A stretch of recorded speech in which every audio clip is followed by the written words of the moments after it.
I greet you all with the Islamic greetings. Assalamu alaikum wa rahmatullahi ta'ala wa barakatuh. You know, in a conversation, whenever the word Zongo is mentioned, people come up with different perceptions. Some get it correct and others get it wayward. As a true son of Zongo, I title my piece 100% Zongo, and it goes like: giant white wall with black dots to indicate imperfection within perfection of the community I was born and raised. This is one of the best sons of the first man, the son of Adam. 90s turning 2000s I arrived. More than 2 solid decades, thank God I'm still alive. In an environment where every move you make has its own terms and conditions to apply. Which favors of that Lord do you deny? 100% Zongo, I say it bold and proud. In an assemblage led by scholars and traders, where extended family is practiced. Everybody socialized freely, so no need for picket sides.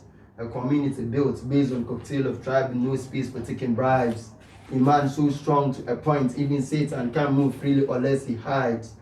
Zongo is not a good place to raise a child, said by people who sees the rules and choose not to abide. It's either you adapt to the rules or you walk towards the exit. Wish my Zongo will be accepted and branded as a better place someday. Painted in a vivid picture that can cure blindness.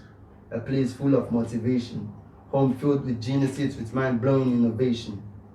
100% Zongo buried deep in my bones. It's flowed through my veins. So I won't hide my face just to be accepted by someone who accuses my home. Who sees me and my Zongo as savages. Uses some of us for their revenges. Hate us hard as if we lack education. Some of them don't even allow us to practice our faith.